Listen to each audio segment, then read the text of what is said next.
تلاوت کی ہوئی آیت چھٹا پارہ سورہ مائدہ آیت نمبر 6 ہے۔ اس سے پہلے درس میں جو آخری آیت گزری ہے کہ اہل کتاب کا ذبیحہ تمہارے لیے حلال اور تمہارا ذبیحہ اہل کتاب کے لیے حلال، تمہارا نکاح ان سے اور ان کا نکاح تم سے، اس پر گفتگو ہو چکی ہے۔ لیکن اہل کتاب سے مراد سب برابر نہیں ہیں۔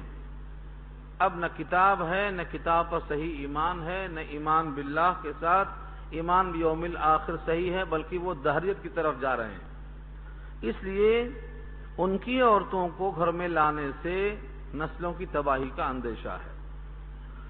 اس لیے ان سے ان تمام باتوں میں احتیاط کرنا ضروری ہے۔ یہ خلاصہ تھا گزشتہ ہفتے میں۔ تو جس طرح یہ معاشرت کے آداب بتائے گئے، اب یہاں سے عبادات کے اور عبادات کے پہلے بطور طہارت کے جو ضروری چیزیں ہیں ان کا تذکرہ فرمایا جا رہا ہے۔ عبادات میں سب سے اہم نماز ہے، اور نماز کے لیے وضو شرط ہے، اور وضو کے لیے ارادہ یعنی طہارت کی نیت لازم ہے۔ یہاں سے یہ آیت شروع ہوتی ہے، یا ایھا الذین آمنوا، اے وہ لوگ جو ایمان لائے ہو، یعنی جو اس کتاب کو اللہ کی کتاب مان چکے ہو۔ اس کتاب میں جو احکامات ہیں وہ اللہ کے احکامات ہیں، جو تسلیم کر چکے ہو ان سے اللہ خطاب فرماتے ہیں کہ یہ ترتیب اختیار کرو۔ اذا قمتم الى الصلاۃ، جب تم کھڑے ہو نماز کی طرف۔ اس پر میں بحث کر چکا ہوں کیونکہ یہی آیت بعین ہی سورہ نساء میں آ چکی ہے، وہاں پر بھی یہ بحث آ چکی ہے، لیکن اعادہ کرنے سے، تکرار کرنے سے دماغ میں بات بیٹھ جاتی ہے، نسیان دور ہو جاتا ہے۔ اذا قمتم الى الصلاۃ سے مراد یہ نہیں ہے کہ جب تم نماز کے لیے کھڑے ہو جاؤ تب وضو شروع کرو۔ اذا قمتم الى الصلاۃ کا مطلب ہے جب تم نماز پڑھنے کا ارادہ کرو، نماز کے کھڑے ہونے کا ارادہ کرو تو تم اس وقت یہ عمل کرو۔ کیا کیا عمل ہیں وہ ترتیب آ رہی ہے۔ اذا قمتم الى الصلاۃ، جب تم کھڑے ہو نماز کی طرف یعنی نماز کا ارادہ کرو تو تمہیں یہ کرنا ہے۔ نماز کے ارادے سے مراد نیت ہے۔ اذا قمتم الى الصلاۃ، جب تم کھڑے ہو یعنی تم کھڑے ہونے کا ارادہ کرو تو تم دھو لو اپنے چہروں کو، اپنے ہاتھوں کو کہنیوں سمیت، اپنے سروں پر مسح کر لو، اپنے پاؤں کو دھو لو کعبین تک۔ یہ بین ہی آیت سورہ نساء میں گزر چکی ہے تفصیل کے ساتھ۔ وہاں میں نے ایک بات اور اشارتاً کہا تھا کہ مسواک جس طرح ہمارے پاس وضو میں ہے، ہم وضو میں مسواک کرتے ہیں۔ امام شافعی رحمۃ اللہ علیہ کہتے ہیں کہ وہ مسواک جو ہے وہ نماز کا جز ہے، وضو کا جز نہیں ہے، اس لیے وہ نماز میں کھڑے ہونے کے بعد مسواک کرتے ہیں، پھر جیب میں رکھ لیتے ہیں۔ تو اذا قمتم الى الصلاۃ یہ ظاہری معنی ہوتے ہیں، جب تم کھڑے ہو نماز کی طرف تو غسل کرو یعنی چہرہ دھو۔ اگر ظاہری معنی لیا جائے تو یہ نکلتا ہے کہ تم جب کھڑے ہو چکے ہو نماز کے لیے تو اب منہ دھو اور ہاتھ دھو اور پیر دھو۔ ظاہر یہ ہے کہ یہ مراد نہیں ہے۔ ٹھیک وہاں بھی جو کہا گیا ہے مسواک کرنے کا، وہاں بھی مراد یہ نہیں ہے کہ نماز کی حالت میں مسواک کرو، وہاں بھی مراد یہ ہے کہ نماز کے ارادے میں جب وضو کرو تو مسواک کر لیا کرو۔ بہرحال بہت سے الفاظ ہیں جن کے سمجھنے میں تردد اور دلائل کی وجہ سے راجح کرنا یہ مجتہدین کا اپنا اپنا مسلک ہے۔ قرآن کریم کے ذریعے سے جتنا اتحاد اور جتنا اتفاق اور جتنی قوت پیدا ہو سکتی ہے کسی اور کتاب سے ممکن نہیں ہے۔ جتنا زیادہ لوگ قرآن سے قریب ہوں گے اتفاق اور اتحاد پیدا ہوگا، کیونکہ اس کتاب کے ہر حرف پہ یقین ہے کہ اللہ کا کلام ہے۔ سنجیدگی سے، متانت سے، وقار سے، سکون سے، خلوص اور گہرائی سے جب اس کتاب کی طرف مائل ہوں گے تو انشاءاللہ اتحاد جمع ہوگا اور انسان میں قربت پیدا ہوگی۔ کوشش یہ کریں اخلاص کے لیے کہ اپنی آخرت بنانے کی خاطر ہم سمجھنا چاہتے ہیں، عمل کرنا چاہتے ہیں، تاکہ رضائی الہی معلوم ہو۔ فاغسلوا وجوہکم، اپنے چہروں کو دھوو۔ چہرہ کہاں سے کہاں تک ہے؟ ہم بچوں کو یوں بولتے ہیں چہرہ دھو، لیکن یہ بتاتے نہیں کہ چہرہ کہاں سے کہاں تک ہے۔ لفظ وجہ، اس کی جمع وجوہ، اسی کا ترجمہ اردو میں آتا ہے چہرہ۔ چہرے کو چہرہ کیوں کہتے ہیں اردو والے نہیں بول سکتے، لیکن وجوہ کو، اس کی جمع وجوہ اور واحد ہے وجہ، اس کو وجہ کیوں کہتے ہیں اس کی وجہ قرآن میں موجود ہے علت کے ساتھ۔ یہ عربیت کی خوبی ہے کہ جس لفظ کے جو معنی ہے اس کی علت، اس کا ریزن، اس کا سبب وہاں ضرور موجود ملے گا۔ وجہ اس واسطے کہتے ہیں کہ آدمی اس کے ذریعے سے کسی کے سامنے ہوتا ہے۔ وجہ کے معنی مواجہہ، آمنے سامنے ہونا۔ الوجہ ما یواجہ بھی، وجہ کہتے ہیں اس چیز کو جس کے ذریعے سے کسی کے سامنے ہوا جائے، تو اس کو وجہ کہتے ہیں۔ مواجہہ شریف سنا ہوگا آپ نے، جس طرف توجہ کر کے آدمی کھڑا ہوتا ہے نبی صلی اللہ علیہ وسلم کی جالی کی طرف، وہاں اس کو مواجہہ کہا جاتا ہے، اس خاص حصے کو۔ تو وجہ کے معنی چہرہ، اس سے آدمی کی مواجہت ہوتی، توجہ ہوتی، اپنے طرف آدمی مائل کرتا ہے۔ تو یہ چہرہ کہاں سے کہاں تک ہے؟ فقہا لکھتے ہیں پیشانی کے بالوں سے لے کر ٹڈی کے نیچے تک، اور ایک کان کی لو سے دوسرے کان کی لو تک، یہ چہرہ کہلاتا ہے۔ اب اگر ہمارے سے کوئی آدمی وضو کرتے ہوئے پیشانی کے حصے سے نہیں شروع کرتا ہے، بلکہ کچھ چھوڑ دے رہا اوپر کا حصہ، یا ٹڈی کے نیچے تک نہیں لایا ہاتھ، یہیں تک پھیر دیا ہاتھ، یا ایک کان کی لو سے دوسرے کان تک ہاتھ نہیں پہنچایا بلکہ کلے تک ہاتھ رکھ گیا، ایک بال کے برابر بھی خشک رہا، تو فرض ادا نہیں ہوا، وضو نہیں ہوا، اور نماز وضو پر موقوف ہے، نماز بھی نہیں ہوئی۔ اس لیے چہرہ دھوتے ہوئے اس بات کی وضاحت ہونا چاہیے کہ پیشانی کے بال سے لے کر ٹڈی کے نیچے تک دھونا، ایک کان کی لو سے دوسرے کان کی لو تک دھونا۔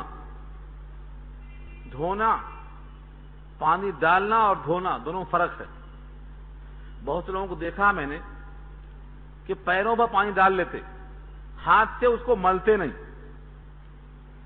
اب جہاں بیٹھنے کا انتظام ہے وہاں تو بیٹھ جاتے ہیں، پاؤں پہ ہاتھ پہنچ جاتا ہے، لیکن کہیں کہیں جب آپ باہر نکلتے ہیں، آپ کے حیدرآباد کی طرح ہر جگہ مسجدوں میں انتظام نہیں ہے بیٹھنے کا، جب اترا فرسٹ کلاس کا، بہت سی جگہوں میں آپ کو لوٹا ملے گا، خالی پانی لے لو، کھڑے کھڑے کر لو یا بیٹھے کرو، کیسے بھی کرو۔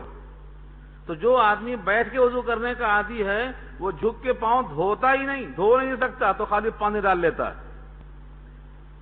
غسل کے معنی آتے ہیں مل کے دھونا، ملنا سنت ہے، ہم عربی میں اس کو دلک کہتے ہیں، ہمارے پاس مستحب ہے، اور خصوصاً سردی کے دنوں میں جب کھردراہٹ ہو جاتی ہے تو ملنا، تاکہ کوئی جگہ باقی نہ رہنے پائے۔ تو فاغسلوا وجوہکم، اپنے چہروں کو دھوو، وایدیکم الی المرافق، اور اپنے ہاتھوں کو دھو۔ ایدیا جمع ہے، واحد اس کا یدن، ہاتھ، ایدی جمع ہے، اپنے ہاتھوں کو دھو۔ الی المرافق، مرفق کہتے ہیں کہنی کو، مرافق اس کی جمع ہے، کہنیوں تک دھو۔ کہنیوں تک کا مطلب یہ ہے کہنی چھوڑ دو نہیں، کہنیوں تک کا مطلب کہنی بھی اس میں شامل ہے۔ بعض لوگ کہتے ہیں اتم الصیام الی اللیل، روزہ رکھو رات تک، تو رات داخل نہیں ہے۔ اتم الصیام الی اللیل، روزہ رکھو رات ہونے تک، تو دن دن میں روزہ رکھا جاتا ہے، رات میں تو روزہ رکھتے نہیں، تو تک کا مطلب یہ ہے وہ چیز اس میں نہیں آئی، لہذا الی المرافق کا مطلب یہ ہے کہنیوں تک دھو، کہنی اس میں شامل نہیں۔ ایسا سمجھایا تو سب کے وضو اوندھے ہو جاتے۔ ہاں، میں اس واسطے بول دے رہا ہوں، آپ کو کوئی آدمی چکمہ دے سکتا ہے۔ آج ہمارے پاس بہت سے فتنے پیدا ہو چکے ہیں، اور یہ سارے فتنوں کا ایک ہی علاج ہے کہ آپ قرآن کے ماہر بنیں، دوسرا کوئی علاج نہیں ہے۔ آپ دوسروں کی آنکھ سے کب تک دیکھتے رہیں گے؟ یہ قرآن رہنمائی کی کتاب ہے، اس سے کافی سوجھ پیدا ہوتی ہے۔ اس کتاب سے غفلت، اس کتاب سے دوری سبب ہے دنیا والوں کے گمراہ کرنے کا، سبب ہے یہ۔ نبی صلی اللہ علیہ وسلم کے زمانے میں ہر برائی تھی. عریانیت، ننگاپن آج کچھ بھی نہیں ہے. آج کا ننگاپن شرمائے گا اس زمانے کے ننگاپن سے. خانہ کعبہ جیسی مقدس جگہ پر طواف عورتیں ننگا کرتی تھیں. خانہ کعبہ کے اطراف سیٹیاں بجتی تھیں. خانہ کعبہ جیسا مقدس مقام، اس کے اندر 360 بت رکھے ہوئے تھے. اس سے بڑی بے حیائی کیا ہو سکتی ہے کہ عورتیں مردیں دونوں ننگے طواف کریں؟ لیکن قرآن نے نہیں کہا کہ یہ بے حیائی کا دور ہے. کیا کہا؟ زمانے جاہلیت کہا. جوا عام تھا، قمار عام تھا، رہزنی عام تھی، ڈاکہ زنی عام تھی، قتل عام تھا. لیکن زمانے قتل نہیں کہا، زمانے سرقہ نہیں کہا. کیا کہا؟ اس کا ایک ہی نام دیا، یہ زمانے جاہلیت ہے. اور ان تمام جاہلیت کو ختم کرنے کے لیے یہ نہیں کہا چوری کیسے بند ہو، ڈاکہ کیسے بند ہو، ننگے طواف کیسے بند ہو. ایک ہی چیز اللہ نے کہا، اقرأ بسم ربک الذی خلق. اللہ کے نام سے پڑھ لے، اللہ کی کتاب شروع کر دے. جیسے ہی صحابہ کرام پر اللہ کے نبی نے آیتوں کو پیش کیا، آیتیں پڑھتے گئے، گمراہی کے بادل چھٹتے گئے. ان سے بہتر انسان اس کائنات میں اب پیدا نہیں ہو سکتا. کہاں سے آیا؟ جو دور جاہلیت جس میں ہر گناہ تھا، ہر بے حیائی تھی، اس کتاب کے کھلنے سے، اقرأ کا بٹن دبانے سے ساری کائنات روشن ہو گئی. ان کے دل روشن ہوئے، ان کی آنکھیں روشن ہوئیں، جہاں جہاں پہنچے روشنی پھیلاتے چلے گئے. آج بھی جو اس کتاب سے قریب رہے گا، اس کا دل، اس کا ایمان، اس کی آنکھیں ایسے ہی روشن ہوں گی. اس کے افکار روشن ہوں گے، اس کے خیالات بہت بلند ہوں گے. تو اس کتاب سے قربت سبب بنے گی آپ کی ہدایت کے لیے، رہنمائی کے لیے. اس کتاب سے جتنا دوری لوگوں نے اختیار کی ہے، اتنا ہی لوگوں کو موقع ملتا ہے. ہر باطل فرقے گاؤں میں گمراہی پھیلا رہے ہیں. کیوں؟ ان کے پاس علم نہیں ہے. اس کتاب کو جتنا عام کر سکیں آپ، اللہ کے ہاں بری ہوں گے. اور اس کتاب کے پھیلانے میں جتنا آپ کاہلی کریں گے، مواخذہ ہوگا.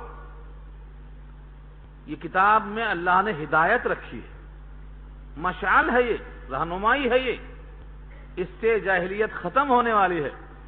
اللہ قیامت میں پوچھیں گے، ہم نے آپ کو وسائل دیا تھا، ہم نے آپ کو طاقت دی تھی، اس کتاب کو تمہارے حوالے کیا تھا، تم نے اس کتاب کا حق کیوں نہیں ادا کیا؟ یہ کتاب بھی اللہ کے سامنے مچل جائے گی اور شکایت کرے گی. اس لیے اپنی پوری کوشش کرو کہ اپنا پورا جو اللہ کا دیا ہوا ہے، چاہے وہ سرمایہ ہو، چاہے وہ وقت ہو، چاہے وہ لیاقت ہو، اور چاہے وہ استعداد و صلاحیت ہو، توانائی ہو، جولانی ہو، سب اس پر صرف کرو. جتنا صرف کریں گے آپ قرآن کریم پر، اپنی اولاد کا مستقبل روشن پائیں گے. اور جتنا یہ قرآن سے لوگ دور ہوتے چلے جائیں گے، زمانے جاہلیت سے قریب ہوتے چلے جائیں گے. تو ایک ہی نام یاد رکھو، جاہلیت کا زمانہ وہ تھا جب اقرا کا حکم نہیں تھا، اور جب اقرا آ گیا تو جاہلیت ختم ہو گئی، روشنی کا دور شروع ہو گیا. جہاں جہاں یہ قرآن پہنچے گا، روشنی پھیل جائے گی. تو میں یہ مثال کیوں دیا آپ کو؟ اس طرح سے مثال دیا کہ اتم الصیام الی اللیل، روزہ رکھو رات تک، رات شامل نہیں. اور کہہ دیا کسی نے وَأَيْدِيَكُمْ إِلَى الْمَرَافِقِ، ہاتھ دھو کہنیوں تک، اور کہنی اس میں شامل نہیں. تو ہو گیا آپ کا ختم قصہ. تو اس کے لیے کئی جواب ہیں، کئی تحقیقات ہیں. علمی بحث ہے. ہر بحث کو عوام میں سمجھانا مشکل ہے، لیکن جتنا ضروری ہے وہ تو آ گئی. یہ دقیق بحث ہے. دن اور رات دو الگ الگ چیزیں ہیں. دن اور رات دو الگ الگ چیزیں ہیں. روزہ رکھنے کا محل اللہ نے دن کو بنایا ہے، رات روزہ رکھنے کے واسطے نہیں بنایا ہے. یہیں سے معلوم یہ ہے کہ روزہ جو دن میں ہے، اس دن کی مدت اور اس کی حیثیت کہاں تک ہے؟ تو ہمارا دن ڈوبنے تک، رات شروع ہونے تک. لیکن یہاں جو آپ وضو کر رہے ہیں، ہاتھ دھو رہے ہیں، یہ پورا بدن ایک ہی چیز ہے. وہاں دن اور رات کی طرح فرق نہیں ہے، یہاں ایک ہی چیز ہے. جب ایک ہی چیز ہے تو اس کی حد مقرر کیا اللہ نے الی المرافق، اور جس کی حد مقرر کیا ہے یہ حد اس میں داخل ہے، لہذا اس کو دھونا پڑے گا، یہاں تک دھونا ضروری ہے۔ کوئی کہے نہیں یہاں تک دھو لو کافی ہے، نہیں کافی ہے۔ اور آپ کو حیرت ہوگی، مجھے تو تعجب ہوتا ہے کہ اتنے اختلافات جہاں شبہ بھی نہیں گزرتا ہے کہ یہاں بھی کوئی اختلاف کرے گا وہاں بھی اختلاف ہے۔ 5 وقت کی نماز میں کس کو اختلاف ہے؟ لیکن اب یار لوگ پیدا ہو گئے کہتے ہیں 3 ہی وقت کی نماز ہے، یہاں بھی اختلاف ہو گیا۔ تو یہ خواہشات ہیں، خواہشات کی بنا پر شیطان ان کو لے کے چلتا ہے، بھٹکاتا ہوا جاتا ہے۔ اصولوں میں اختلاف پیدا کر دیا، یہاں تک حد ہو گئی کہ بعض لوگ کہتے ہیں کہ ہم قرآن تو مانیں گے مگر حدیث نہیں مانیں گے۔ جو اپنے رسول کی بات کو نہیں مانے گا وہ کیا اسلام و قرآن کو مانے گا؟ اس کا قرآن کہاں ہے، اس کا اسلام کہاں ہے؟ اگر آپ قرآن کو مانتے ہیں تو قرآن تو کہتا ہے نبی کی بات مانو، نبی نے جو کچھ کہا وہ اللہ کی بات کہا، وما ينطق عن الهوى۔ تو قرآن کو ماننے کا دعویٰ ہے، حدیث کو نہیں ماننے کا اعلان ہے۔ جو حدیث کو نہیں مانتا حقیقت میں وہ قرآن کو بھی نہیں مانتا۔ اور بعض لوگ ایسے ہیں جو قرآن و حدیث کو مانتے ہیں لیکن ان سے نکلے ہوئے فقہ کو نہیں مانتے، اور بعض کہتے ہیں کہ قرآن و حدیث کو مانتے، فقہ کو مانتے، ان سے نکلا ہوا قیاس کو نہیں مانتے۔ کیا کیا منوائیں گے آپ؟ سب سے پہلے سب سے اہم چیز یہ ہے کہ آپ دنیا کمانے کے لیے جتنی فکر کراتے ہیں اپنے بچوں کو، یہ کورس وہ کورس، عصری تعلیم ضرور کرائیں، لیکن قرآن کریم سے غافل نہ ہو۔ قرآن کریم کا ایک ایک حرف سمجھتے ہوئے اپنے گھر میں اپنے بچوں کو پڑھائیں، جب تک ان کا ایمان پختہ نہیں ہوگا۔ کمزور ہوں گے یہ، وہمی ہوں گے یہ، شکی ہوں گے یہ، جو بھٹکایا بھٹک جائیں گے یہ، جو سنایا سن لیں گے یہ، کسی کو جواب دینے کے لائق نہیں بنیں گے یہ۔ اور جب آدمی قرآن کے قریب ہوگا تو اب اسے کوئی بھٹکانے والا بھٹکا نہیں سکتا، کیونکہ اصول ہے۔ اس سے انسان کا عقیدہ، ایمان اتنا پختہ ہوتا ہے کہ آدمی کو 100 بار سوچنا پڑتا ہے، 100 بار سوچنا پڑتا ہے، کیونکہ آیتیں فیصلہ کن لب و لہجہ رکھتی ہیں۔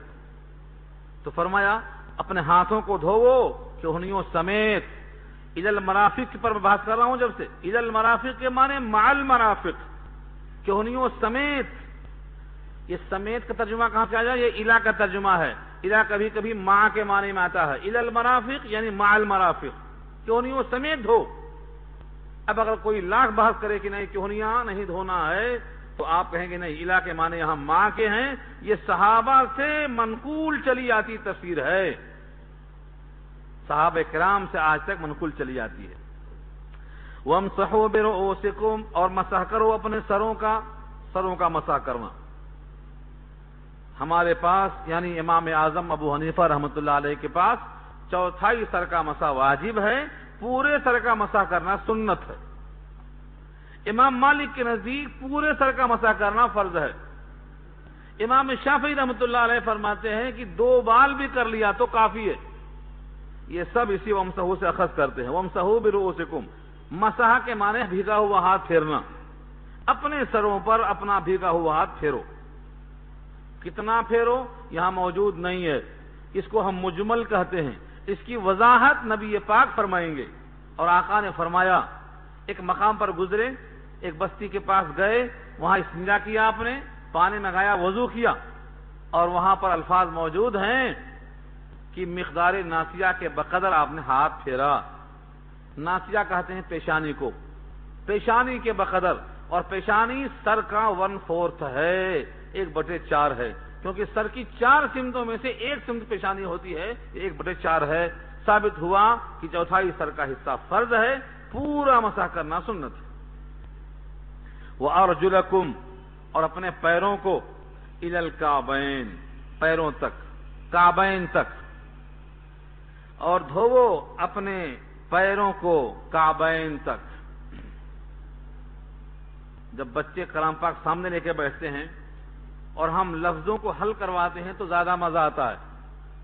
دیکھو ایسے موقع پر پھر دیکھو آیت پڑھتا ہوں، فاغسلوا بہت دور چلا گیا، فاغسلوا وجوہکم وایدیکم الی المرافق وَامْسَحُوا بِرُؤُوسِكُمْ وَأَرْجُلَكُمْ إِلَى الْكَعْبَيْنِ، تو وَامْسَحُوا قریب ہے اور فَاغْسِلُوا دور ہے۔ کہتے ہیں اس سے بعض شیعہ حضرات کہ پیروں کو دھونے کا حکم نہیں ہے، پیروں کے تو مسح کا حکم ہے۔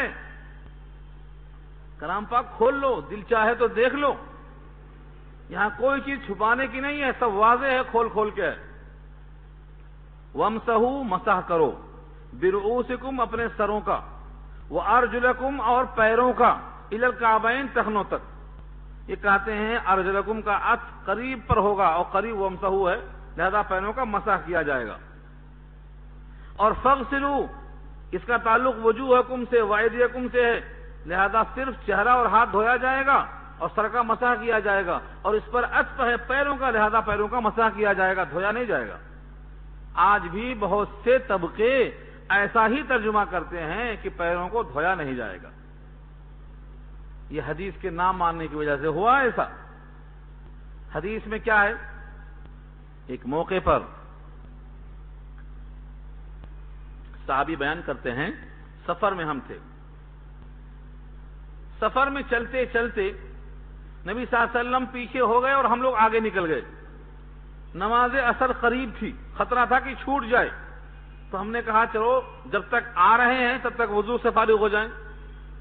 جلدی جلدی ہم نے وضو شروع کر دیا، ہیبت اور جلدی میں کہ نماز چھوٹ نہ جائے، پیروں پر برابر پانی ملا نہیں، پانی ڈال لیا خالی، ایڑیاں پیچھے سے تھوڑا سا خشک رہ گئی۔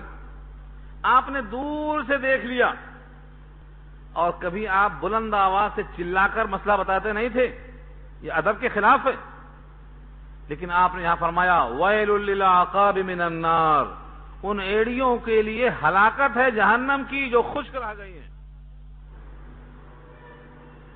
مجھے بتائیے اگر پیروں پر صرف مسح کرنا ہوتا جیسا کہ یہاں پر کہا ہے بعض شیعوں نے، تو پھر ذرا سا ایڑی خشک رہنے پر یہ وعید کیوں آتی؟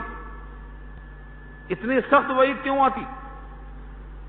معلوم یہ ہوا کہ ان کا یہ خیال کہ پیروں پر مسح کر لیا جائے یہ صحیح نہیں ہے، اسی حدیث کی وجہ سے۔ یہ حدیث بخاری کے اندر اسی باب میں موجود ہے، یعنی وضو کے بیان میں۔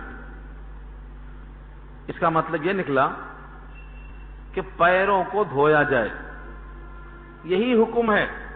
اب سوال اس کا جواب پھر کیا ہوگا؟ وَامْسَحُوا قریب ہے، فَاغْسِلُوا دور ہے، فَاغْسِلُوا مانے دھوو اور وَامْسَحُوا کے مانے مسح کرو، تو کیا جواب ہے؟ تھوڑا سا عربی سیکھ لو آج قرآن کو سمجھنے کی خاطر۔ میری تو رائے یہ ہے کہ مستقل سیکھو، اور جیسے آپ ایسا سن کے چلے جاتے ہیں کبھی سنا کے جایا کرو۔ ہماری تو خواہش یہ رہتی ہے کہ ہم سناتے ہیں 1 سال 2 سال، پھر چاہتے ہیں کہ ہم سنیں بھی۔ اب آخر آپ نے سنا کیا؟ سالوں گزر گئے تو کیا سنا؟ تو کبھی کبھی سننا اور کبھی کبھی سنانا، اس کو مذاکرہ بولتے ہیں، اسی سے عربی آتی ہے۔ وَأَرْجُلَكُمْ وَامْسَحُوا بِرُؤُوسِكُمْ وَأَرْجُلَكُمْ إِلَى الْكَعْبَيْنِ۔ اللہ اکبر، کیا ادب ہے اور کیا فصاحت ہے۔ برؤوسکم میں زیر ہے، سین پر زیر، برؤوسکم، وَأَرْجُلَكُمْ زبر ہے لام پر۔ یہ زبر اس واسطے آیا ہے بتانے کے لیے کہ وَامْسَحُوا پر اثر نہیں ہے۔ یہ فَاغْسِلُوا وُجُوهَكُمْ وہاں بھی زبر، فَاغْسِلُوا وَأَيْدِيَكُمْ وہاں بھی زبر، اور فَاغْسِلُوا أَرْجُلَكُمْ یہاں بھی زبر۔ یہ زبر بتا رہا ہے کہ اس کا تعلق فَاغْسِلُوا سے ہے، اگر وَامْسَحُوا سے ہوتا تو برؤوسکم کی طرح وَأَرْجُلِكُمْ ہوتا۔ لام پر دیر کا نہ آنا دلیل ہے کہ اس کا تعلق اوپر سے فَاغْسِلُوا سے ہے۔ یہ علمی جواب ہے، تھوڑا سا عربی اگر آپ سیکھیں تو معلوم ہو جائے گا۔ اچھا، انہوں نے کہا ٹھیک ہے، بعض قرأتوں میں لام کے زیر بھی آیا ہے۔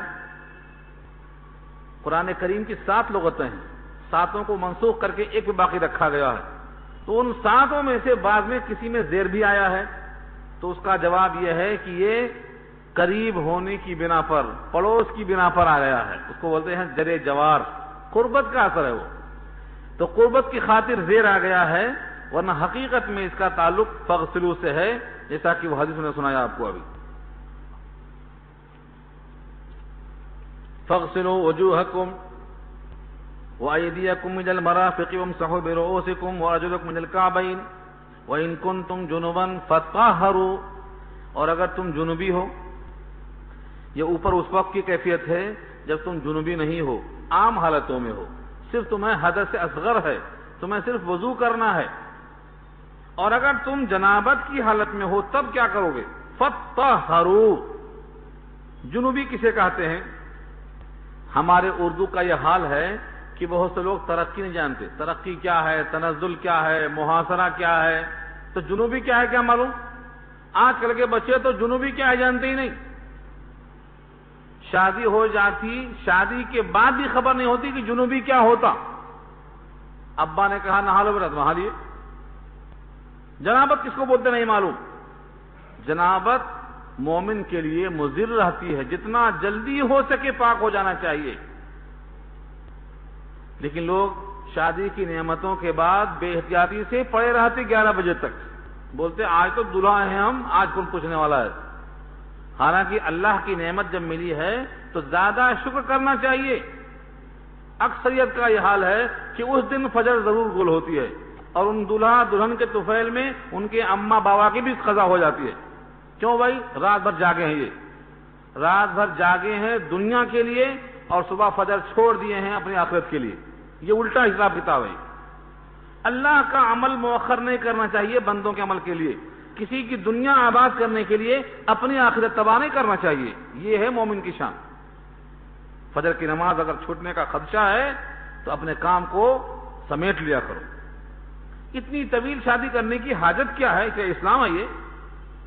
شادی کرنے کے لیے سب سے بہتر طریقہ نبی کا طریقہ ہے۔ مسجد میں بیٹھو، جو بھی لوگ بیٹھے ہوئے ہیں ان کے سامنے خطبہ پڑھو، 2 گواہ بناؤ، نکاح ہو گیا۔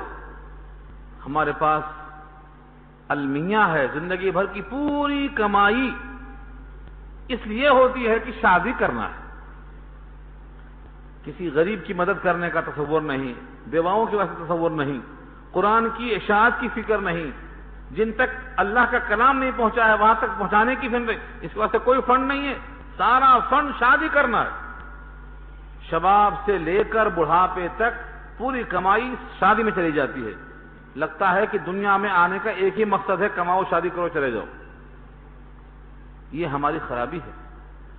تو اللہ تعالیٰ کی طرف سے احسان یہ ہے۔ تو جنوبی کسے کہتے ہیں یہ جانو۔ جنابت سے لوگ کہتے ہیں کہ یہ لفظ ایسا ہے، اس کو کیسے کہا جائے، نہ کہا جائے تو اچھا ہے، مگر جب تک کہیں گے نہیں، سنیں گے نہیں، سیکھیں گے نہیں۔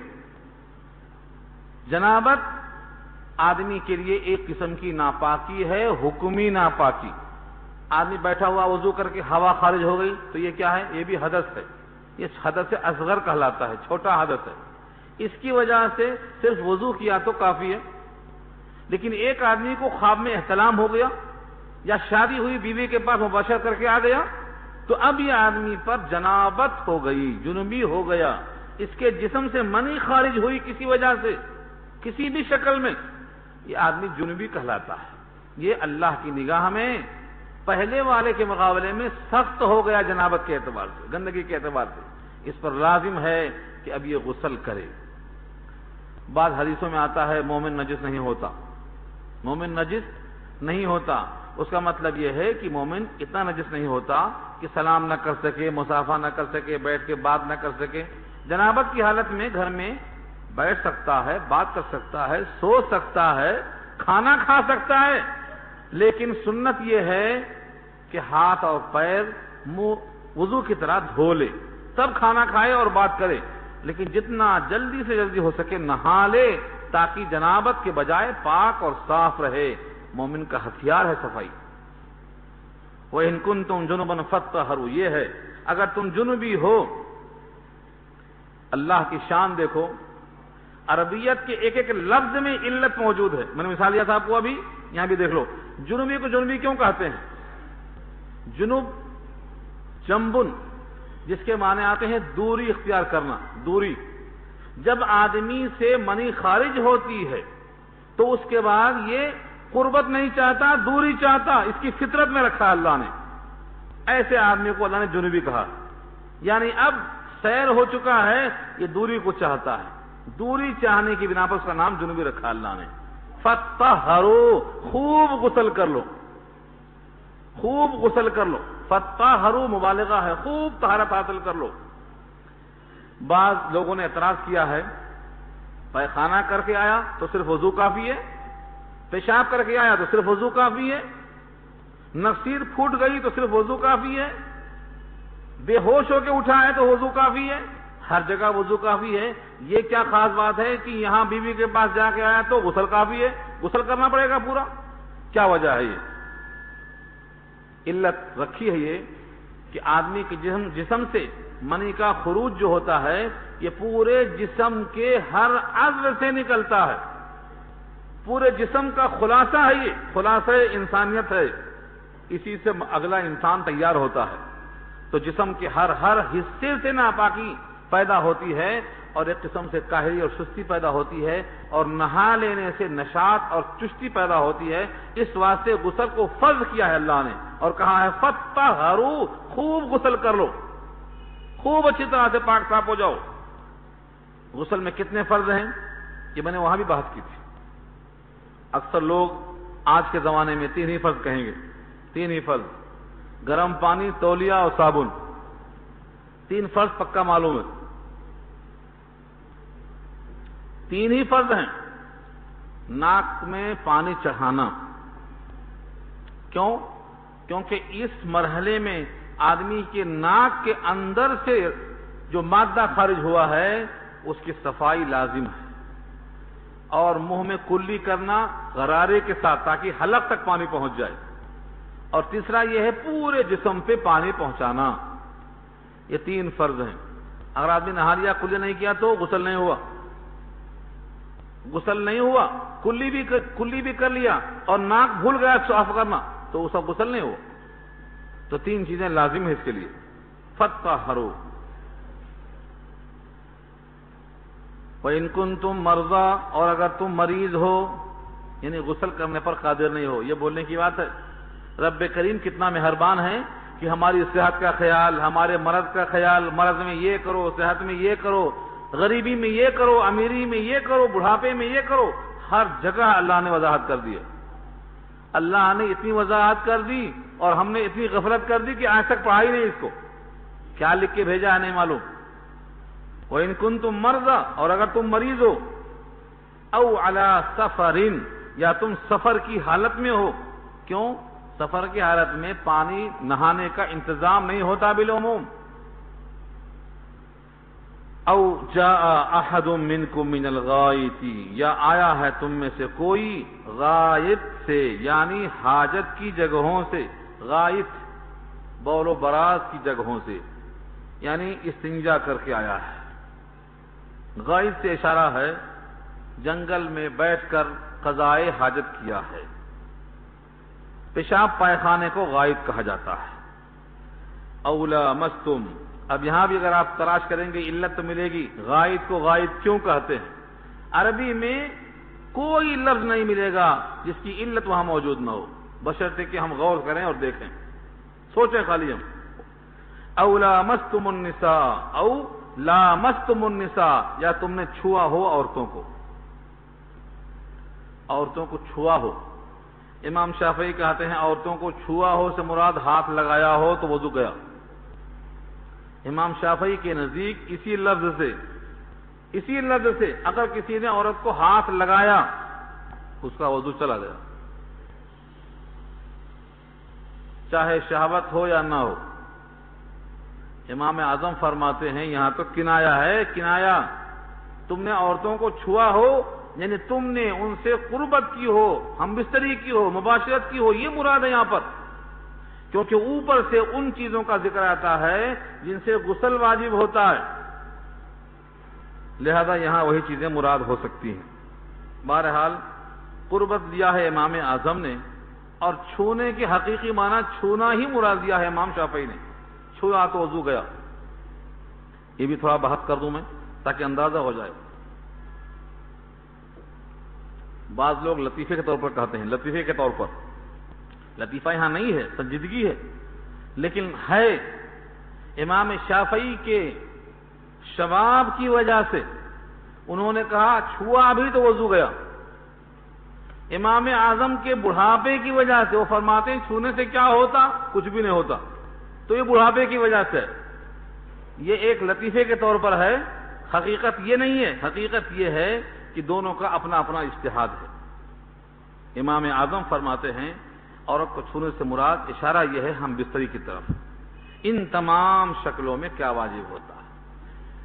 ایک مرتبہ نبی صلی اللہ علیہ وسلم سجدہ کر رہے تھے اور اتنی جگہ نہیں تھی کہ سجدہ کر لیں، وہاں پاؤں تھے سجدہ گاہ میں۔ کس کے پاؤں تھے؟ جناب عائشہ کے۔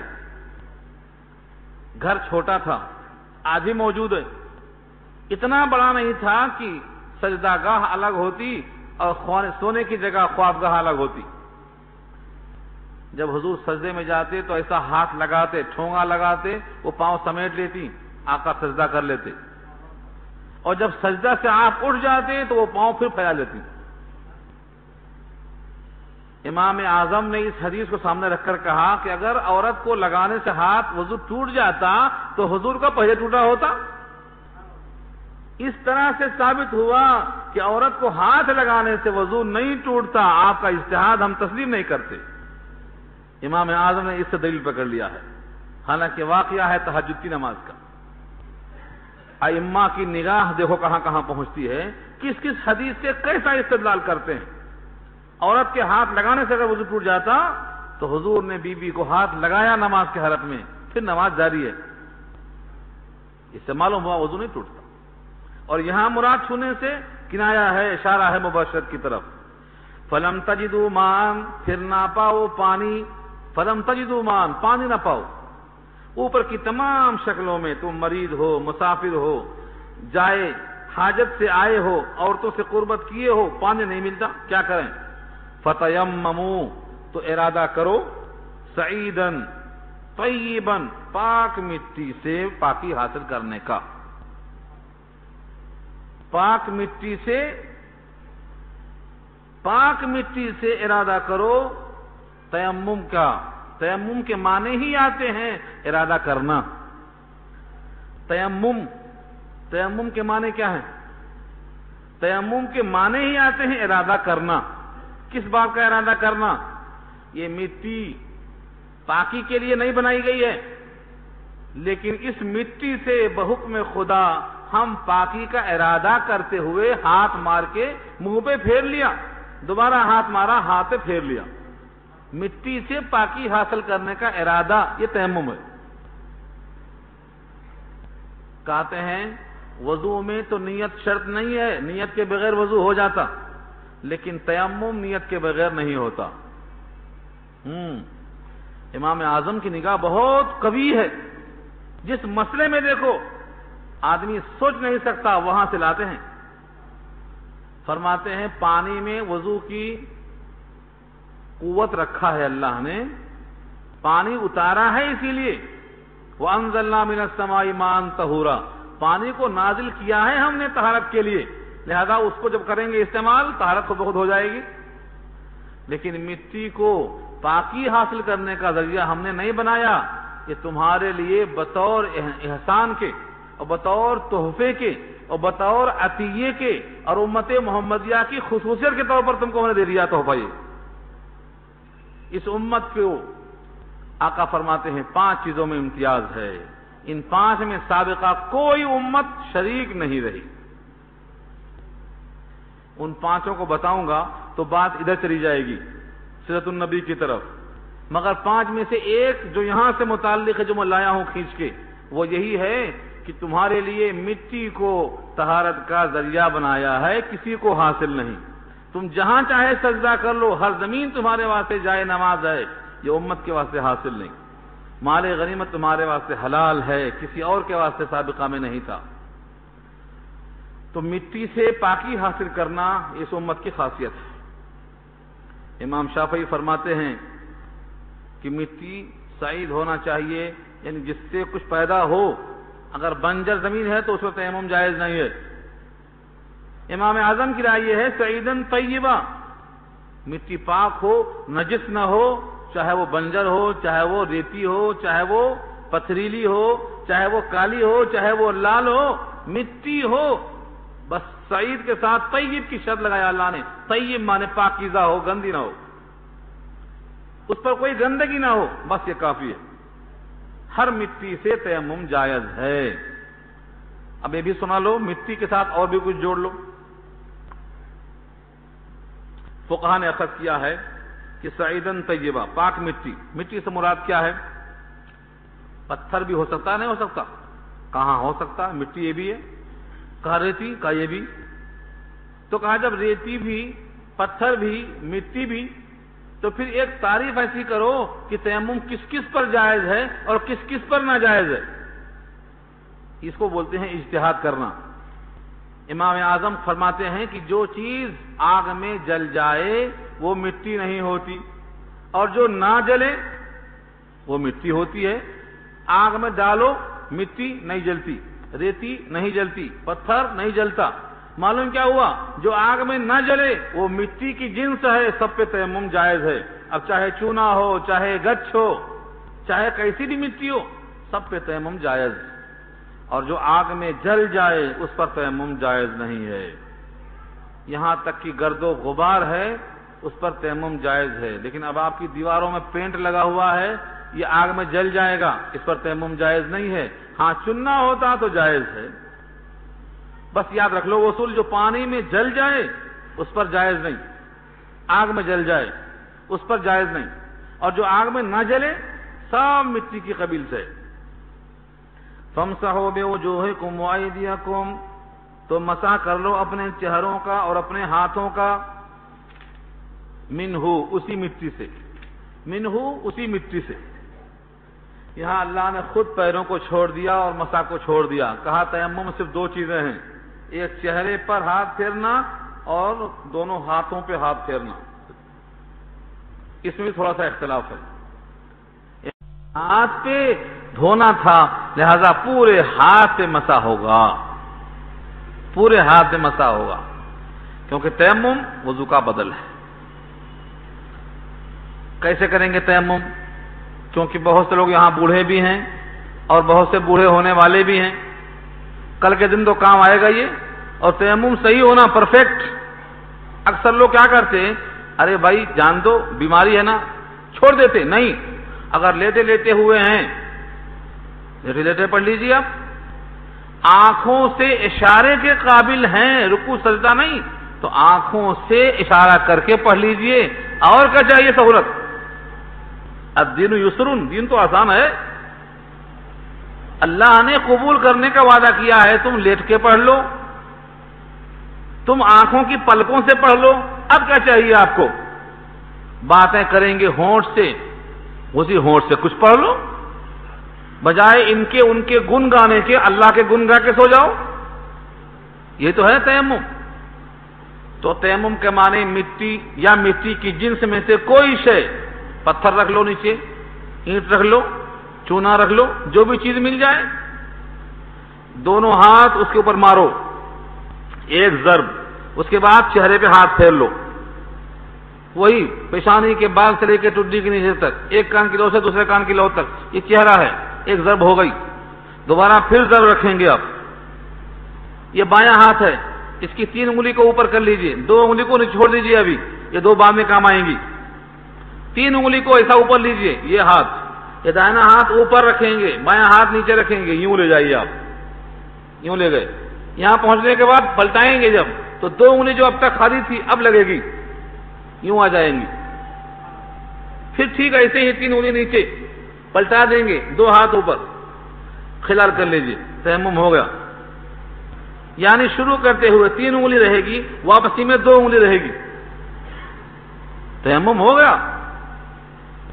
اس کے بعد آپ بیٹھ کے پڑھنے پر قادر ہیں تو بیٹھ کے پڑھیے، لیٹنے پر قادر ہیں لیٹ کے پڑھیے. مگر اللہ نے کہا ہے میرا حکم مان کے چلیے، چھوڑیے مت. جتنی طاقت دیا ہوں اتنا ہی حکم دے رہا ہوں. لا نکلف نفسا الا وسعها.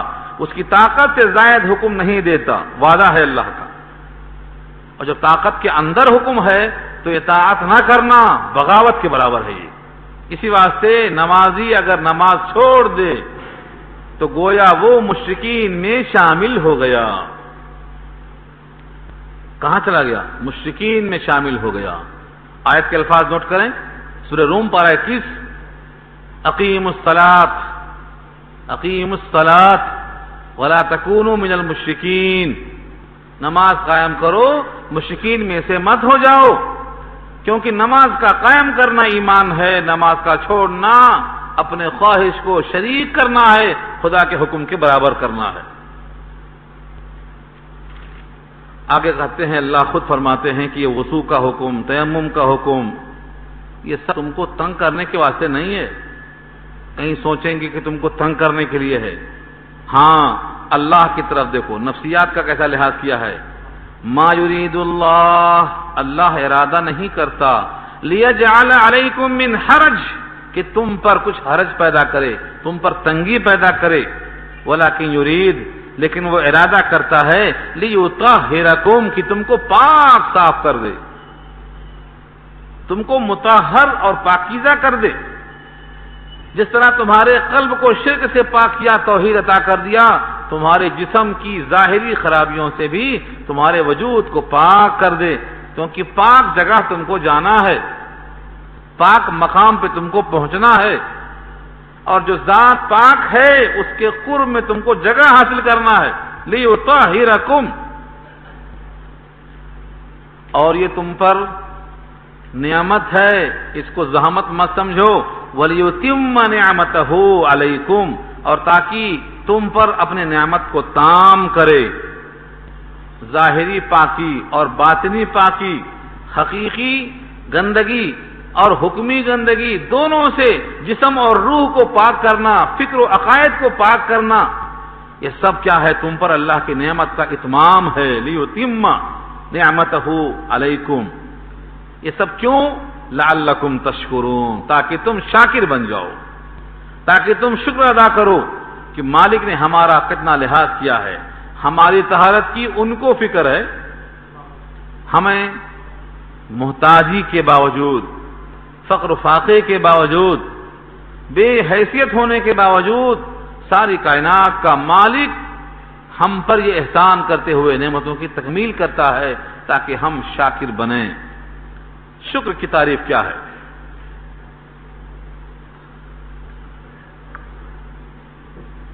یہ آپ سن چکے ہیں بار بار۔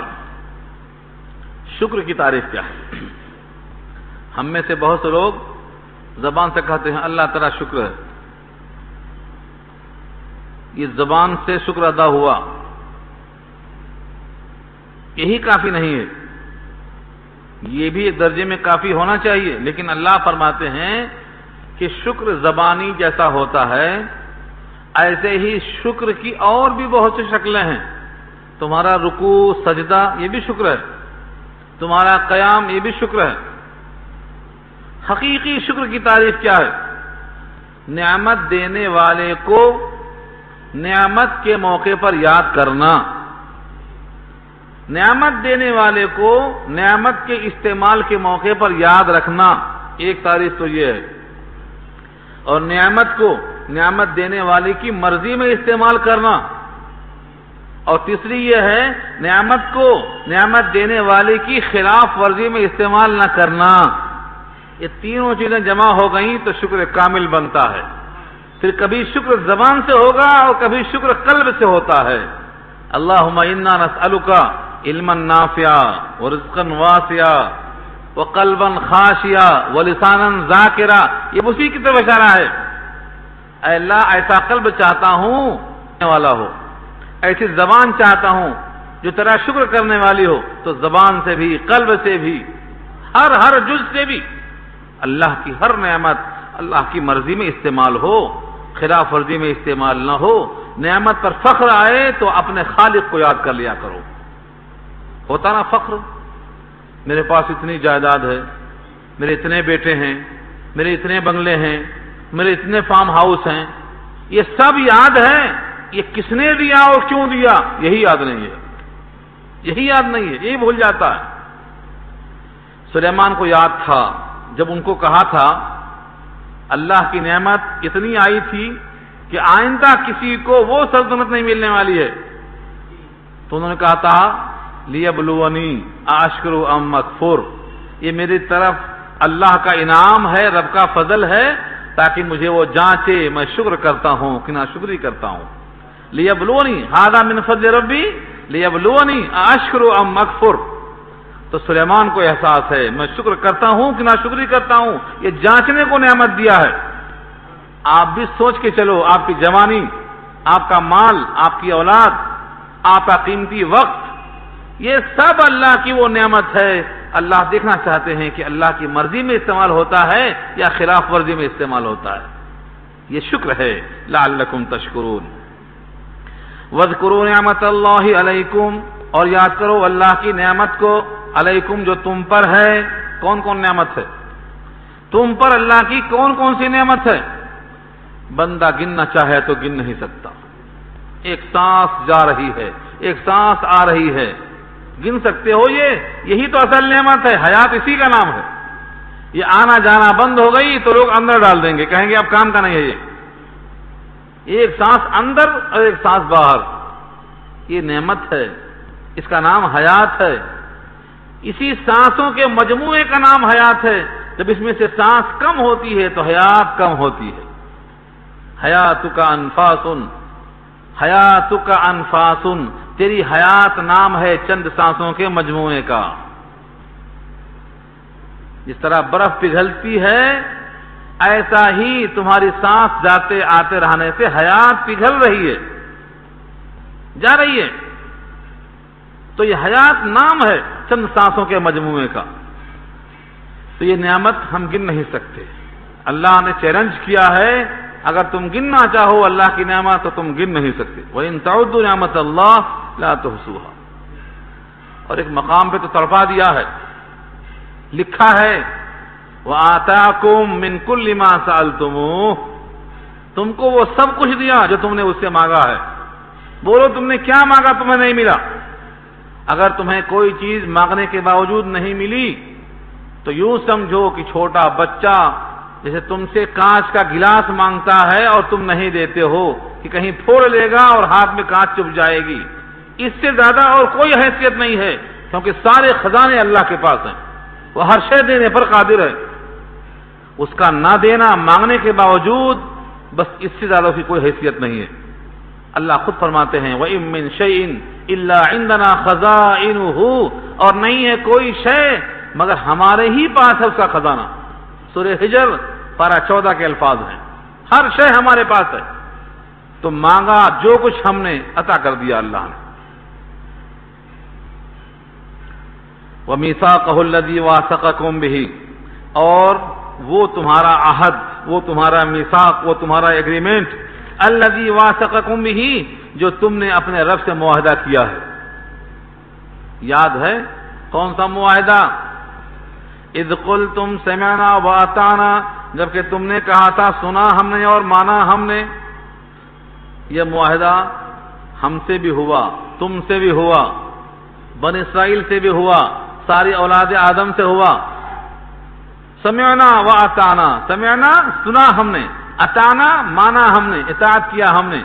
یہ سب وعدہ کر چکے ہو اور دنیا میں آنے کے بعد نعمتیں مل گئیں، غلط صحبتیں سامنے آ گئی تو تم بھول گئے اس کو۔ یاد رکھو اس معاہدے کو۔ واتقوا اللہ، اللہ سے ڈرو، معاہدہ توڑنے میں، خلاف ورزی کرنے میں اللہ سے ڈرو۔ ان اللہ علیم بذات الصدور، بے شک اللہ جاننے والا ہے سینوں کی باتوں کو۔ یا ایھا الذین آمنوا کونوا قوامین للہ شہداء بالقسط، اے وہ لوگ جو ایمان لائے ہو کھڑے ہو جاؤ، کونو ہو جاؤ، قوامین قائم کرنے والے، للہ اللہ کی خاطر، شہداء گواہ بن کر، بالقسط انصاف کے ساتھ، یعنی گواہی انصاف کے ساتھ قائم کرنے کے لیے اللہ کی خاطر کھڑے ہو جاؤ۔ سب سے بڑی گواہی انصاف کی یہ ہے کہ ایک اللہ ہے، کئی معبود نہیں ہیں، لا الہ الا اللہ، یہ گواہی سب سے بڑی گواہی ہے انصاف کے ساتھ۔ شہد اللہ انہ لا الہ الا ہو، اللہ نے گواہی دی کہ اللہ کے سوا کوئی معبود نہیں، یہ گواہی سب سے زیادہ اہم ہے۔ وَلَا يَجْرِمَنَّكُمْ شَنَآنُ قَوْمٍ، اور تم کو آمادہ نہ کر دے کسی قوم کی دشمنی اس بات پر عَلَىٰ أَلَّا تَعْدِلُوا کہ تم ان کے ساتھ عدل نہ کرو، اعدلوا عدل کرو، هو اقرب للتقوى وہ زیادہ قریب ہے تقوی کے، واتقوا اللہ اللہ سے ڈرو، ان اللہ خبیر بے شک اللہ خبر رکھتے ہیں بما تعملون جو کچھ تم کرتے ہو۔ بین ہی یہ آیت سورہ نساء میں گزر چکی ہے، بین ہی تھوڑا سا فرق ہے، وہاں للہ مقدم کر دیا ہے، یا ایھا الذین آمنوا کونوا قوامین للہ شہداء بالقسط، فرمایا دو وجہوں سے، ایک تو آدمی غلط گواہی دیتا ہے کسی سے محبت کے لیے، میری اماں ہے، اماں کے خلاف کیسے بولوں، میرے ابا ہیں، ابا کے خلاف کیسے بولوں، میرے ماموں ہیں، ماموں کے خلاف گواہی کیسے دوں، میرے نانا ہیں، ان کے خلاف کیسے گواہی دے دوں۔ تو کسی کی محبت، کسی کا رشتہ، کسی کی قربت وجہ بن جاتی ہے، آدمی صحیح گواہی نہیں دیتا، انصاف چھوڑ دیتا۔ یہ ذکر کیا اللہ نے سورہ نساء میں، اور کہا وَلَوْ عَلَىٰ أَنفُسِكُمْ أَوِ الْوَالِدَيْنِ وَالْأَقْرَبِينَ، وہ گواہی تمہارے خلاف ہو، تمہارے ابا اماں کے خلاف ہو، تمہارے قرابت داروں کے خلاف ہو، تب بھی تمہیں انصاف قائم کرنا ہے۔ اور کبھی انصاف چھوڑتا ہے آدمی کسی کی دشمنی میں، اچھا فلاں نے آ گیا اب بتاتا ہوں، فلاں کی دشمنی میں حق چھوڑ دیتا، انصاف کھو بیٹھتا ہے۔ تو کبھی کسی کی محبت میں اور کبھی کسی کی عداوت میں انصاف چھوڑ بیٹھتا ہے۔ سورہ نساء میں محبت پر اور سورہ مائدہ میں دشمنی پر رد کر دیا اللہ نے کہ تمہیں کسی قوم کی دشمنی آمادہ نہ کرے کہ تم انصاف نہ کرو، انصاف کرو، تقوی سے قریب یہی ہے، اللہ باخبر ہے تمہارے کاموں سے۔ وعد اللہ الذین آمنوا وعملوا الصالحات، اللہ نے وعدہ کیا ہے ایمان والوں سے اور عمل صالح کرنے والوں سے۔ کیا وعدہ ہے اللہ کا؟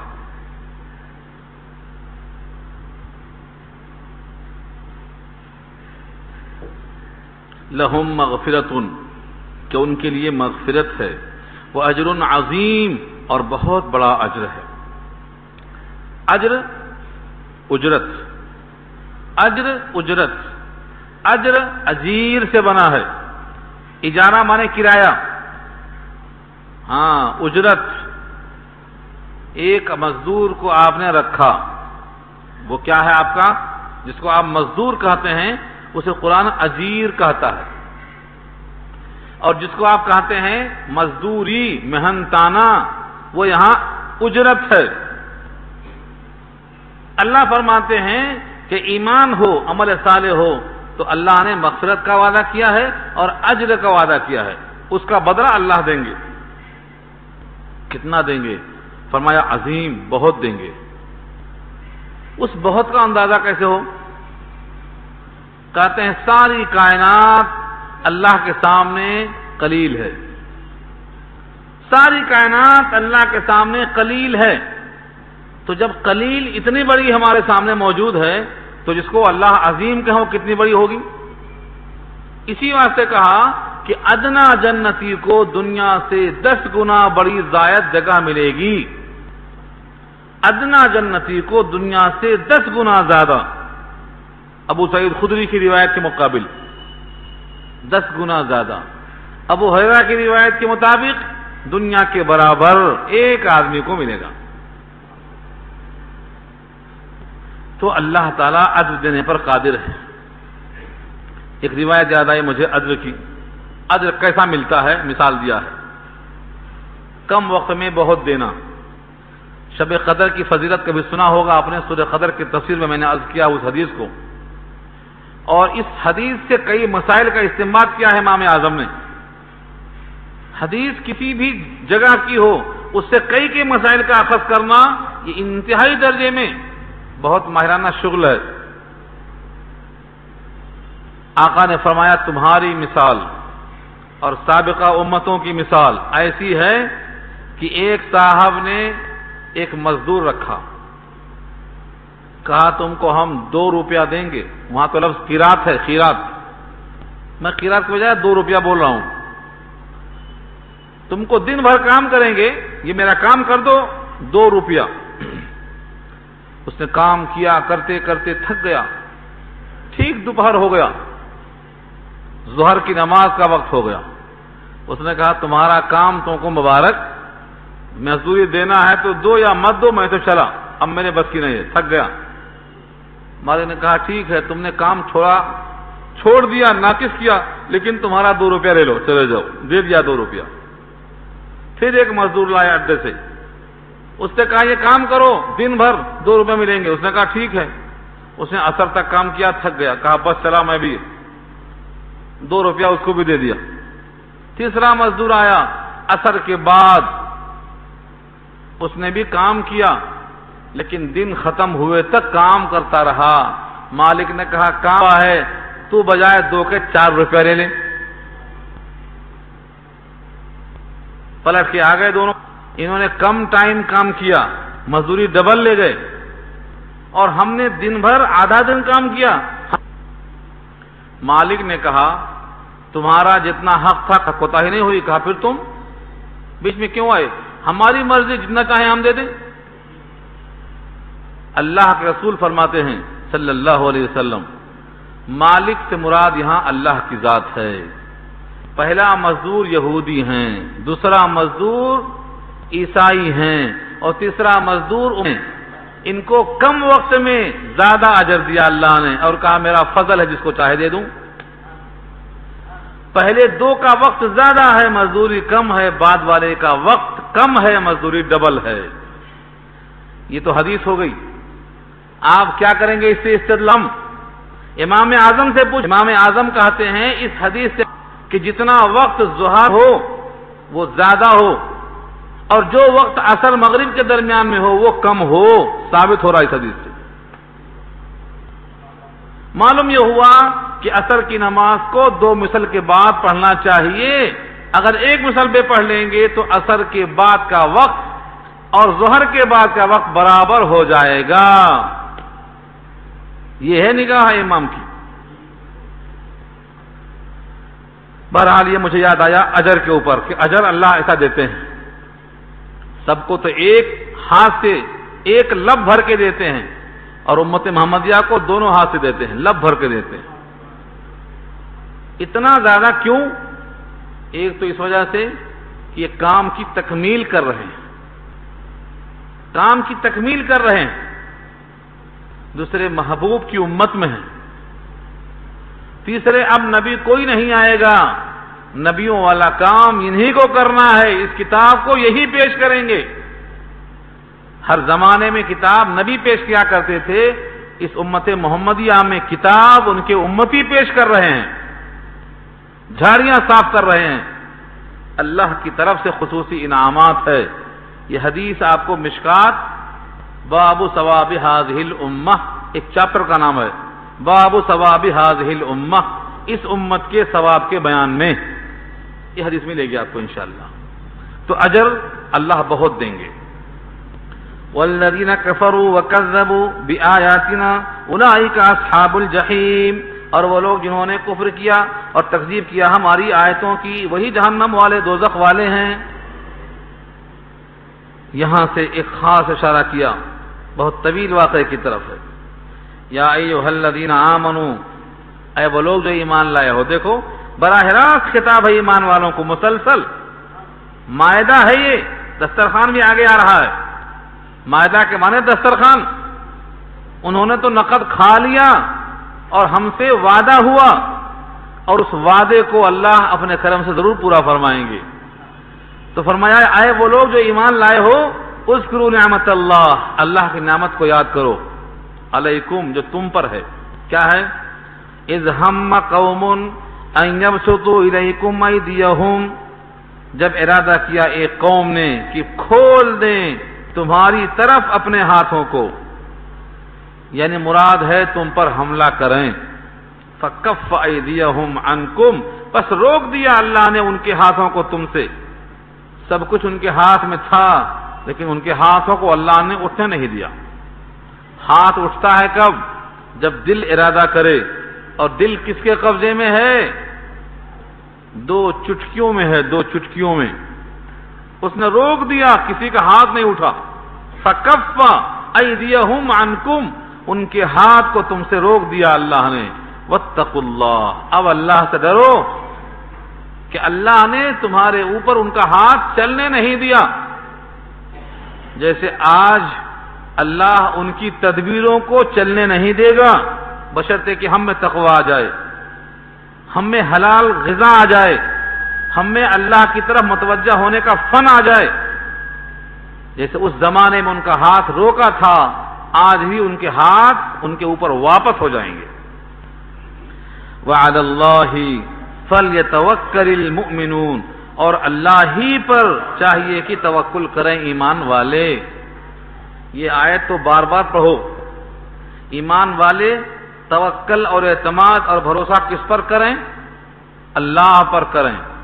اور ہم کیا کرتے ہیں؟ ہمارے بڑے بڑے ملکوں والے کیا کرتے ہیں؟ ہمارے بڑے بڑے عہدیدار کیا کرتے ہیں؟ کبھی ان پہ بھروسہ، کبھی ان پہ بھروسہ، کبھی ان سے معاہدہ، کبھی ان سے معاہدہ، کبھی ان کے پاؤں میں، کبھی ان کے سر میں۔ اللہ فرماتے ہیں ایمان والوں کو بھروسہ اللہ پہ کرنا چاہیے، اور علی اللہ کو پہلے لائے، فَلْيَتَوَكَّلْ کو بعد میں لائے۔ تھوڑا عربی سیکھتے جاؤ۔